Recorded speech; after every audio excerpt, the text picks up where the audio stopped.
तो जैसे कल हमने देखा, समृद्धि ने बताया कि हमने कल कीबोर्ड के बारे में डीपली नॉलेज लिया, कौन से कीज होते हैं और उसका उनका क्या क्या फंक्शंस होता है, ये भी कल हमने देखा है। एंड आज हम देखेंगे आगे और कौन से डिवाइसेस है और उनकी क्या क्या फंक्शंस है। ओके, तो सबसे पहले है स्कैनर। तो scanner is an input device used to capture information. Scanner आपने देखा होगा कई बार। स्कैनर देखा है आप तीनों में से किसी ने? स्कैनर क्या काम करता है? स्कैनर एक इनपुट डिवाइस है और वो इंफॉर्मेशन कैप्चर करने के लिए यूज किया जाता है। Okay, such as photographs, documents on paper and translate the information into a raster bitmap computer image. Okay, तो पहले मैं आपको स्कैनर दिखा देती हूँ।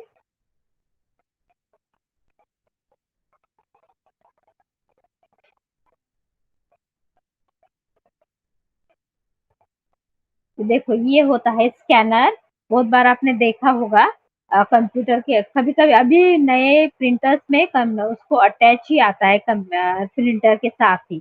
प्रिंटर, स्कैनर, जेरोक्स, ये तीनों ही 3 in 1 होता है। हम एसएन सूर्यनगर सेंटर में आपने देखा होगा, साक्षी में देखा है, तो वहाँ पे ये तीनों भी अटैचमेंट एक ही प्रिंटर में है। प्रिंटर के साथ ही वहाँ पे जेरोक्स भी है और स्कैनर भी है। तो स्कैनर क्या करता है, जैसे आपका कोई फोटोग्राफ है या फिर आपका कोई डॉक्यूमेंट है या फिर जैसे आपका आईडी प्रूफ है, कोई आधार कार्ड, पैन कार्ड वगैरह, तो आपको अर्जेंटली कहीं पे भेजना है, तो आप स्कैनर का यूज करके वो भेज सकते हो। जैसे कि आपका यहाँ पे किसी का आधार कार्ड है और वो पर्सन है बाहर के देश में, जैसे इंग्लैंड, अमेरिका वगैरह, और उनको वहाँ पे जरूरत है उस आईडी प्रूफ की, आधार कार्ड की, बट उनको बहुत अर्जेंट है, एक दिन में चाहिए। तो ऐसी कंडीशन में हम एक दिन में तो नहीं जा सकते वहाँ पे, तो हम क्या करते हैं, वो आधार कार्ड यहाँ पे रखेंगे, जैसे मैं ये कर स्कैनर पे, और स्कैन करेंगे तो उसका एक सॉफ्ट कॉपी बन के हमारे पीसी में आ जाता है। ओके, कंप्यूटर में। और फिर वो सॉफ्ट कॉपी को हम मेल के थ्रू अटैच करके उनको सेंड कर सकते हैं, जहाँ पे वो है, वो कौन से भी देश में हो चाहे, तो उनको 5 मिनट के अंदर मिल जाता है मेल के थ्रू।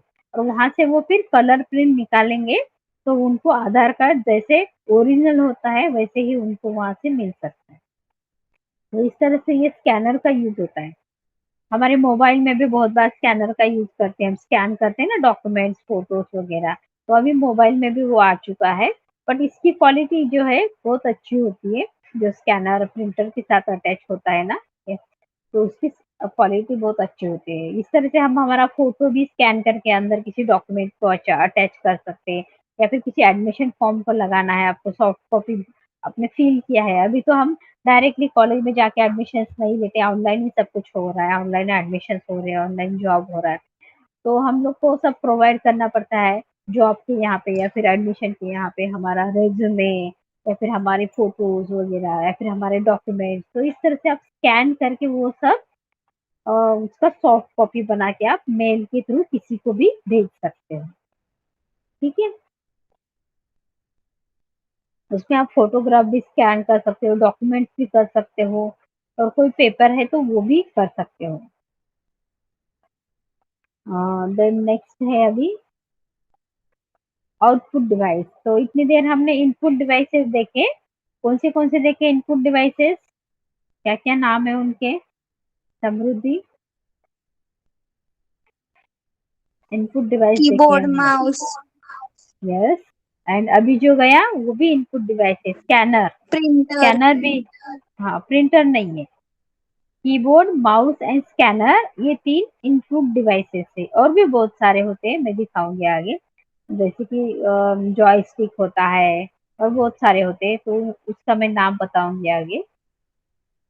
तो ये तीनों याद रखो, मेन है वो कौन से, माउस, कीबोर्ड एंड स्कैनर, ये तीनों इनपुट डिवाइस हमने देखा डीपली उसके बारे में, वो कैसे वर्क करते हैं वगैरह। तो उनको इनपुट डिवाइसेस क्यों बोला जाता है, स्कैनर को क्यों इनपुट डिवाइस बोला जाता है, क्योंकि स्कैनर कोई भी डॉक्यूमेंट या फोटो स्कैन करके वो फिर हमारे कंप्यूटर के अंदर उसका सॉफ्ट कॉपी आ जाता है, तो कंप्यूटर के अंदर कुछ डाल रहा है, वो इनपुट्स दे रहा है। इन मतलब अंदर, पुट मतलब डालना, जैसे उसका नाम है वैसे। तो वो इनपुट्स दे रहा है, इमेजेस का, टेक्स्ट का, डॉक्यूमेंट का, है ना, जो भी फोटोज है उसका इनपुट दे रहा है कंप्यूटर को स्कैनर। इसलिए स्कैनर भी क्या होता है, एक इनपुट डिवाइस है, होता है माउस एंड कीबोर्ड की तरह। जैसे माउस से क्लिक करते हैं तो अंदर कुछ खुल ओपन होता है, कुछ क्लोज होता है ना, कुछ एक्टिविटी अंदर होती है। और कीबोर्ड से भी जब हम टाइप करते हैं तो अंदर टाइप होता है, अंदर उसका इनपुट जाता है। तो ये तीनों भी device, scanner, keyboard and mouse, input devices से ही याद रखो। उसके बाद हम लोग देखते हैं अभी output devices. The output device are used to display output of an operation. For example, output device क्या होते हैं, जो भी हम डिस्प्ले देते हैं उसका मतलब प्रोसेसिंग होने के बाद जो डेटा होता है उसका डिस्प्ले देने के लिए आउटपुट डिवाइस का यूज होता है। जैसे यहाँ पे दिया है display output of an operation. जो भी ऑपरेशन होता है, ऑपरेशन मतलब क्या, प्रोसेसिंग को ऑपरेशन बोलते हैं। जो भी डेटा पे ऑपरेशन होता है या फिर प्रोसेसिंग होता है उसका आउटपुट दिखाने, उसका डिस्प्ले दिखाने के लिए, क्या रिजल्ट है या डिस्प्ले वो दिखाने के लिए किसी को आउटपुट डिवाइस की जरूरत पड़ती है। तो वो होता है तो उनको आउटपुट डिवाइसेस बोला जाता है। तो उसमें से एक है प्रिंटर। अभी प्रिंटर के बारे में हम लोग देखते हैं। The output on the video can not be stored for later record. मतलब क्या होता है, अब जो आउटपुट हमें वीडियो देता है, वीडियो मतलब visual display unit means monitor. Okay, तो जो वीडियो या फिर मॉनिटर जो हमें डिस्प्ले दिखाता है या फिर आउटपुट दिखाता है, तो वो स्टोर नहीं करता है। जो भी डिस्प्ले दिखाता है वो उसको स्टोर करता है क्या, नहीं करता है, दिखा के छोड़ देता है। तो हमारी मर्जी वो स्टोर करके रखना है या फिर नहीं रखना है। Okay, video can not B store, वो स्टोर नहीं करता फॉर लेटर रेफरेंस, बाद में हमें यूज करने के लिए वो कभी भी स्टोर नहीं करता है, वो हमें करना पड़ता है अगर हमें चाहिए तो। ओके, बट ये वीडियो नहीं करता है या फिर मॉनिटर नहीं करता है। फॉर ए परमानेंट आउटपुट, वो जो आउटपुट देता है वो परमानेंट भी नहीं होता है आउटपुट, जस्ट दिखा के वो छोड़ देता है और आगे आगे बढ़ता है monitor. Okay, you would required A printer, उसके लिए आपको एक प्रिंटर की जरूरत पड़ती है। अगर आपको जो आउटपुट मिल रहा है, जो डिस्प्ले मिल रहा है, उसको अगर आपको स्टोर करके रखना है तो आपको प्रिंटर की जरूरत लगती है। Okay, required, you would require a printer that is also a common output device। ये common output device है printer। using the printer you can obtain output on paper। Printer का यूज करके आप किसी भी पेपर पे उसका आउटपुट ले सकते हो। जो भी डिस्प्ले हमें मॉनिटर पे दिखता है तो उसका अगर आपको स्टोर करके रखना है तो आप वो पेज पे, किसी पेपर पे उसका प्रिंट निकाल के वो आउटपुट आप स्टोर करके रख सकते हो। ठीक है, अगर हमें लगता है कि ये इंफॉर्मेशन बहुत जरूरी है और मुझे फ्यूचर में यूजफुल होगी, तो आप क्या करते हो, प्रिंटर से उसकी प्रिंट निकाल के रखते हो और अपने पास सेफ रख लेते हो, तो वो हमें बाद में यूजफुल होगा, है ना, जब भी पढ़ना है या फिर यूज होगा तो हम निकाल के उसको यूज कर सकते हैं।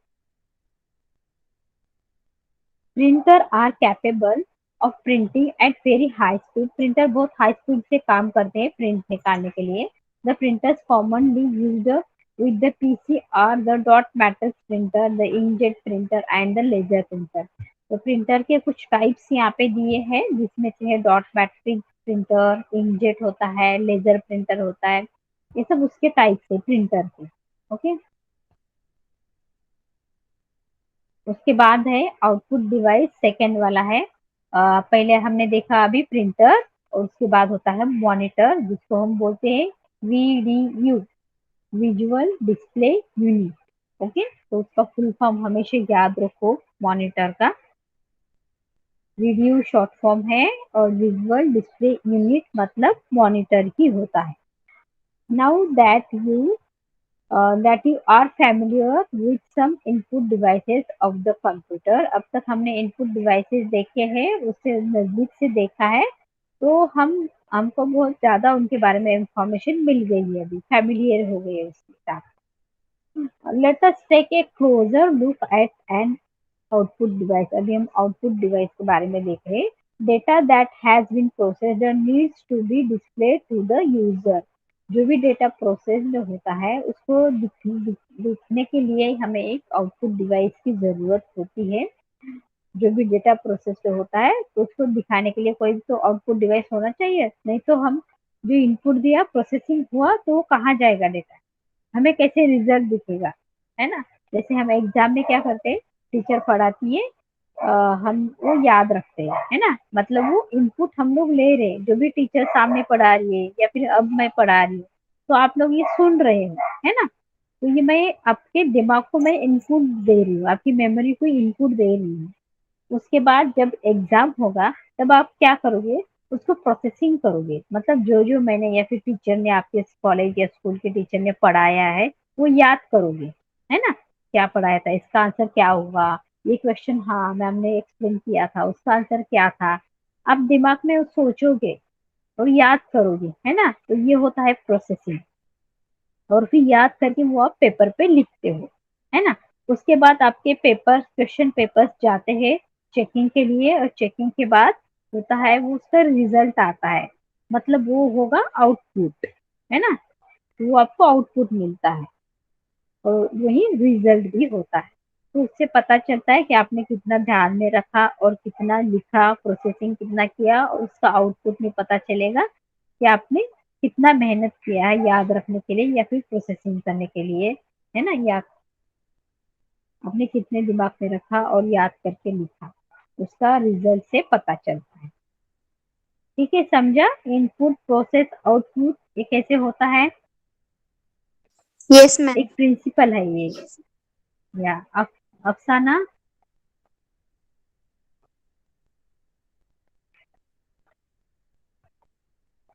Data that has been processed needs to be displayed to the user. This is done using the monitor or the video. तो ये दिखाने के लिए हम लोग मॉनिटर का यूज करते हैं। The video is familiar to ये टीवी स्क्रीन। ये जो वीडियो होता है या फिर मॉनिटर होता है ये टीवी स्क्रीन की तरह ही दिखता है। And can display the both text and graph images. The display can be either in black and white or screen or color. मतलब जो मॉनिटर जो होता है कभी कभी ब्लैक एंड व्हाइट भी होता है, कभी कभी कलर भी होता है। पुराने जमाने में जब ब्लैक एंड व्हाइट मतलब कलर नहीं थे कंप्यूटर्स, तब ब्लैक एंड व्हाइट हुआ करते थे। जैसे टीवी भी बहुत पुराने जमाने में जब छोटी थी तभी टीवी ब्लैक एंड व्हाइट ही हुआ करते थे, उसके बाद कलर टीवी आ गया। तो इसी तरह से फोटोज या इमेजेस दोनों भी हो सकती है, ब्लैक एंड व्हाइट भी हो सकती है या फिर कलर्स भी कलरफुल भी हो सकती है। तो ये मॉनिटर पे सब आपको आउटपुट या फिर डिस्प्ले मिलता है प्रोसेसिंग के बाद, डेटा को प्रोसेसिंग के बाद। देन नेक्स्ट हम आगे चलते हैं, उसके बाद है स्टोरेज डिवाइस। अभी यहाँ पे दूसरा स्टोरेज डिवाइस है। The data is stored in storage device for processing data as well as for future reference. There are two types of storage devices. जैसे हमने देखा अभी आउटपुट डिवाइसेस हो गए। आउटपुट डिवाइस हमने कौन सा देखा, प्रिंटर देखा और वीडियो देखा, और अभी स्पीकर बाकी है।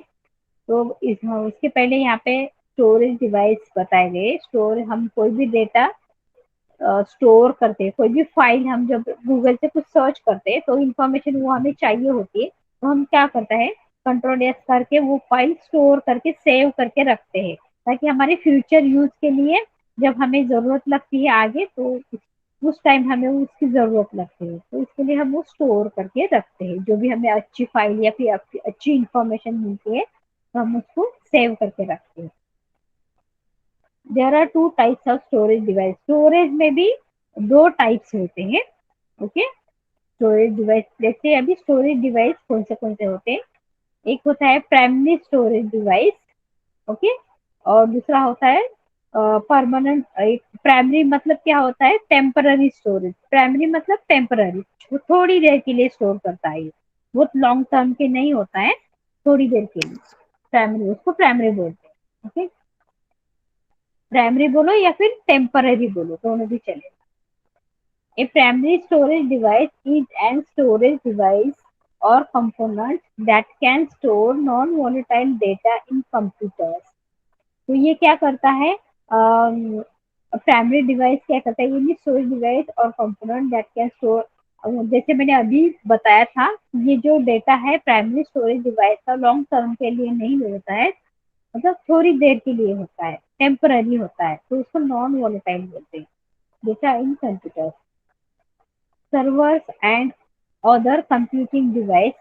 It is used to hold, store data and applications temporarily or for a shorter period of time while the computer is running. For example, जब कंप्यूटर हमारा रनिंग में होता है तब जो भी हमें डिस्प्ले दिखता है मॉनिटर पे, तो वो होता है प्राइमरी स्टोरेज डिवाइस, जिसे हम बोलते हैं रैम कभी भी. तो मैं एक प्रैक्टिकल से दिखाती हूँ आपको, वो भी अच्छी तरीके से समझेगा. जैसे मैं यहाँ पे वर्ड का फाइल खोल रही हूँ. ओके,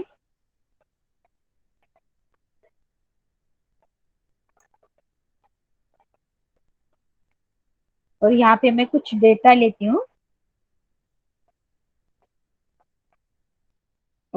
हमारे सामने ये वर्ड की फाइल ओपन है और इसके अंदर कुछ डेटा लिया है, और जब तक ये फाइल मेरे सामने ओपन है तक ये किसमें है, इसका डेटा प्राइमरी स्टोरेज डिवाइस बोलते हैं ना, तो उसमें है ये डेटा हमारा, उसी में है. अभी जब तक फाइल ओपन है तब तक दिखेगा, उसके बाद वो हमें फाइल नहीं मिलेगी. उसको प्राइमरी स्टोरेज डिवाइस या फिर रैम भी बोला जाता है, आगे आएगा हमें रैम किसे बोलते हैं.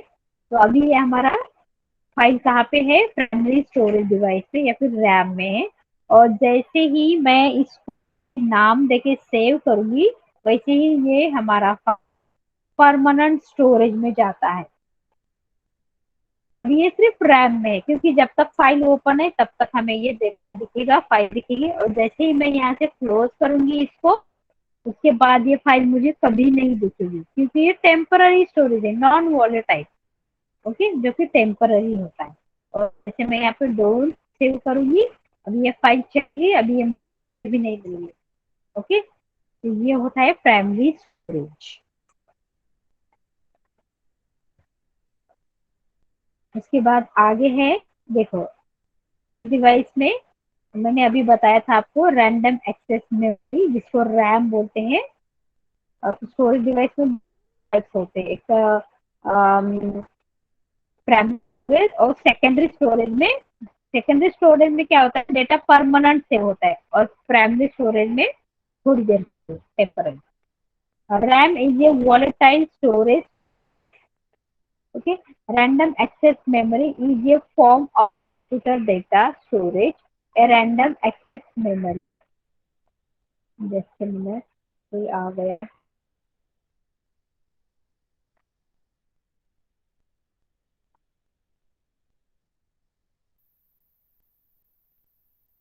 Okay, storage device. Random access memory is a form of computer data storage. A random access memory device allows data items to be read and write and in approximately the same amount of the time, regardless of the order in which data items are accessed. तो RAM में जैसे हमने बोला कि ये temporary storage करता है, इसको ज्यादा आप ज्यादा देर के लिए नहीं रख सकते.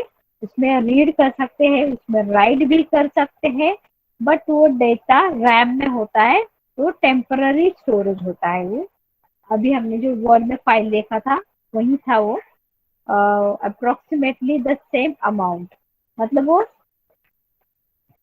रैंडम एक्सेस मेमोरी जो होता है, इसका फुल फॉर्म आप याद रखो. रैम मतलब रैंडम एक्सेस मेमोरी, ये स्टोरेज डिवाइस का टाइप है.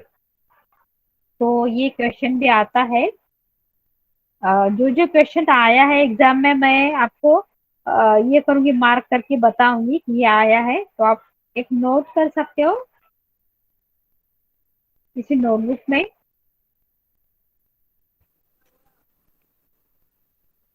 अगर नोट करेंगे तो अच्छा है आपके लिए, आगे एग्जाम के लिए यूजफुल होगा. करेंगे मैम. ओके सम ओके, ठीक है. देन नेक्स्ट हम लोग देखते हैं क्या है. ओके, अभी स्टोरेज डिवाइस में सेकेंडरी स्टोरेज डिवाइस आ गया। इसमें एक ही बताया है। ओके, इसमें रैम ही बताया, रोम नहीं।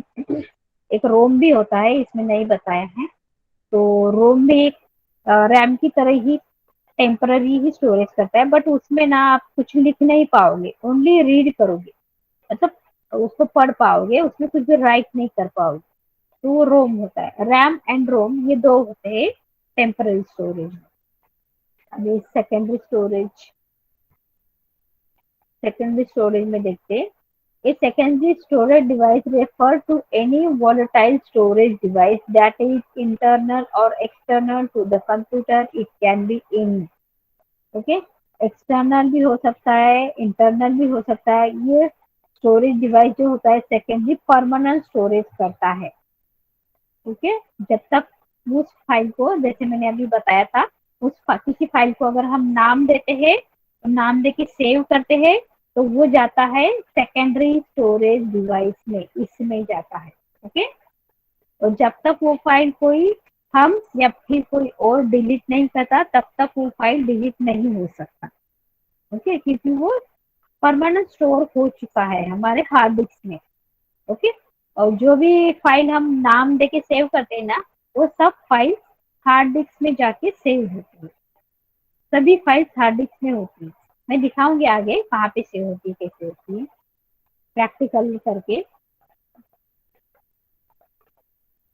Storage device beyond the primary storage that enables permanent data storage, for example। उसके बाद यहाँ पे हार्ड डिस्क ड्राइव, HDD जिसे बोलते हैं। HDD मतलब हार्ड डिस्क ड्राइव। अभी जैसे मैंने बताया था हार्ड डिस्क में सेव होता है, तो वो यही है। The hard disk is a high storage capacity disk. Hard disk में बहुत ज्यादा कैपेसिटी होता है अपना फाइल। आपका 1 घंटे का भी कोई फाइल है, बहुत बड़ा फाइल है, 50 पेजेस का, 100 पेजेस का, तो भी वो स्टोरेज डिवाइस में हार्ड डिस्क में सेव हो जाता है। या फिर आपका कोई वीडियो है, आधे घंटे का है, 1 घंटे का वीडियो है, तो भी वो हार्ड डिस्क में सेव हो जाता है। अपने मोबाइल में थोड़ा सा प्रॉब्लम होता है, जो कि अगर कोई वीडियो है बहुत बड़ा, तो हमारा मोबाइल उसको सेव नहीं कर पाता, बहुत बड़ा डेटा है करके हमारा मोबाइल हैंग हो जाता है, फिर स्टोरेज फुल हो जाता है। बट यहाँ पे हार्ड डिस्क का वैसे नहीं होता है, उसका स्टोरेज कैपेसिटी बहुत ज्यादा होता है, हाई स्पीड होता है, हाई स्टोरेज डिवाइस होता है वो, उसका कैपेसिटी बहुत ज्यादा होता है। तो आप ये सब सारी चीजें उसमें कंप्यूटर में सेव करके रख सकते हो हार्ड डिस्क पे, permanently placed inside the computer. Okay. Normally, there is only one hard disk for a computer, but if required, you can add extra hard disk to your computer. वही computer में CPU के अंदर एक ही hard disk होता है, but अगर कभी कभी क्या होता है, बहुत सारा डेटा आपने कर लिया, बहुत सारा वीडियोस है, बहुत, और एक एक 2-2 घंटे का, और बहुत सारा डेटा भी है, और आपका हार्ड डिस्क जो है उसका भी कैपेसिटी कभी ना कभी खत्म तो होगा ही ना। तो अगर वो फुल हो गया उसका कैपेसिटी, तो वो, हाँ, उससे ज्यादा डेटा हम कंप्यूटर में भी सेव नहीं कर सकते। बट मोबाइल से बहुत ज्यादा कैपेसिटी होता है हार्ड डिस्क का। तो ऐसे कंडीशन में ज्यादा डेटा होने की वजह से हमारा ओवर हो जाता है कभी भी हार्ड डिस्क से भी ज्यादा, तो हमारा कंप्यूटर हैंग होके फिर खराब होने लगता है।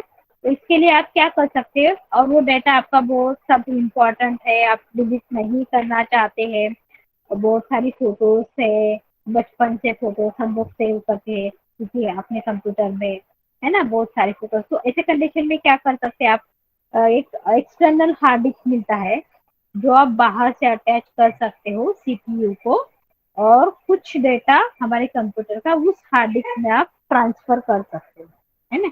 जैसे हमारे पास मेमोरी कार्ड होता है, याद है, मेमोरी, हम हमारा मोबाइल अगर हैंग होता है तो हम क्या करते हैं, मेमोरी कार्ड अटैच करके दूसरा उसमें कुछ फोटोज या फिर जो भी हमारा इम्पोर्टेंट डेटा है उसमें ट्रांसफर करके स्टोर करके रखते हैं ना। तो उसी तरह से ये हार्ड डिस्क जो होता है, जैसे हम पेन ड्राइव अटैच करते हैं सीपीयू को, तो उसी तरह से एक पिन होता है जिसके थ्रू आप उसको, हार्ड डिस्क को अटैच कर सकते हो कंप्यूटर में, और कंप्यूटर का कुछ डेटा आप उस हार्ड डिस्क में ट्रांसफर कर सकते हो, ताकि आपका डेटा भी आपके पास रहेगा और आपका कंप्यूटर भी हैंग नहीं होगा। ठीक है, मेरी आवाज प्रॉपर आ रही है ना सबको? क्योंकि बारिश बढ़ गया है तो बाहर यस का आवाज मैम। ज्यादा आ रहा है। Yes ma'am. ओके साक्षी, येतोय ना आवाज?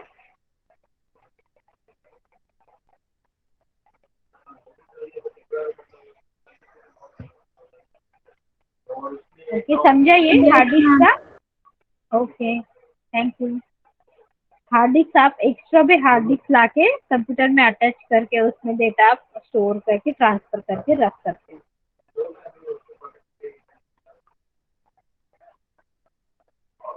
ओके, तो 22 पेज पे आ गए हम लोग, अभी एक ही पेज बाकी है, तो आज हम ये थियरी पूरा फिनिश करते हैं। स्टोरेज डिवाइस, उसके बाद कॉम्पैक्ट डिस्क होता है। The compact disk is also a portable storage device. You use a CD writer to store data.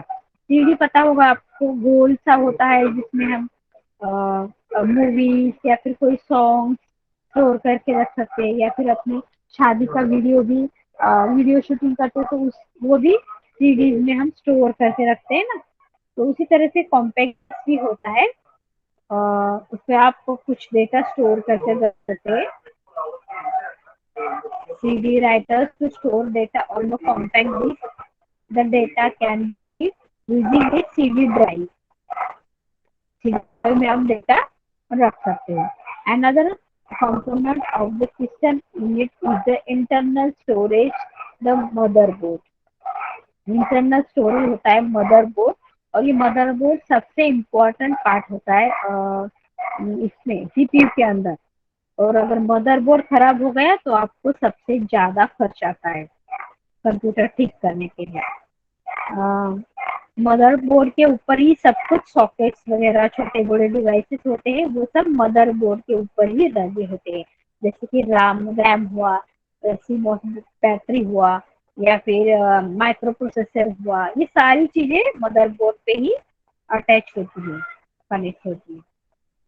Motherboard is one of the component of the system unit. The motherboard has standard circuit circuitry that is needed for the PC, as well as extra set of expansion slots. Expansion slots भी होते हैं जहाँ पे हम एक RAM नहीं, दो तीन रैम बिठा सकते हैं आप अपने कंप्यूटर का स्पीड बढ़ाने के लिए। Okay, extension slots that enable you to plug in cards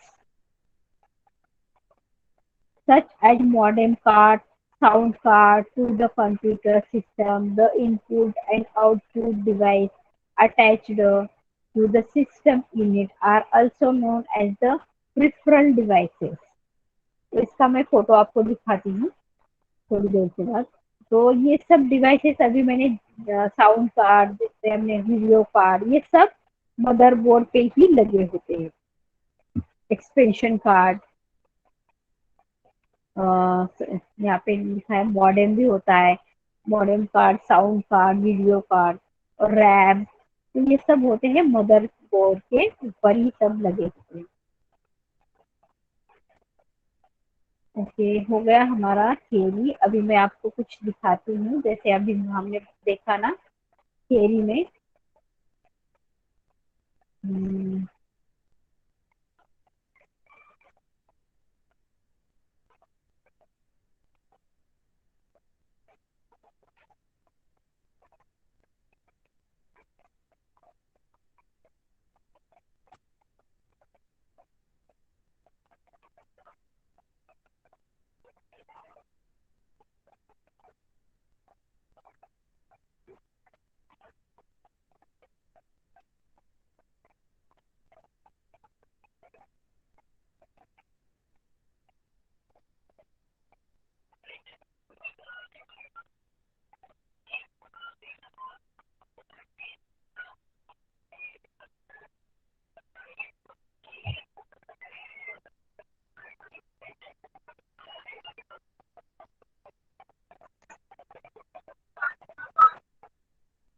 ये नहीं है।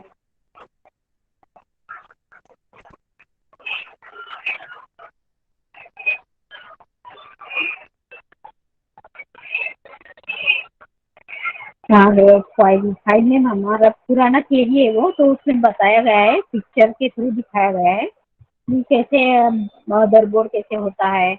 चलो हम यहाँ पे सर्च ही कर देते हैं, ठीक है।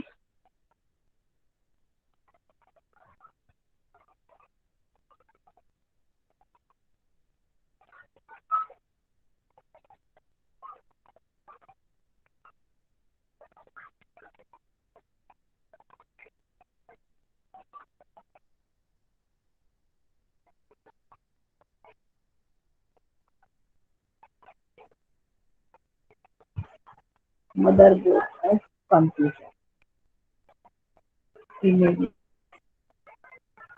तो देखो इस तरह से होता है मदरबोर्ड है। तो यहाँ पे ये अलग अलग रैम लगाने के लिए होता है, ये सीमोस बैटरी होता है, सर ये हार्ड डिस्क होता है, हार्ड डिस्क। तो सीमोस बैटरी ये है, और इसमें बहुत सारे पार्ट्स अलग अलग लगते हैं, छोटे बड़े बड़े सब जो डिवाइसेस होते हैं इसके ऊपर लगे होते हैं। ये अगर खराब हुआ है तो आपको 10 से 12 हजार खर्चा आता है। ओके, माइक्रो प्रोसेसर वगैरह सब कुछ इसी पे होता है। आई थिंक ये है माइक्रो प्रोसेसर।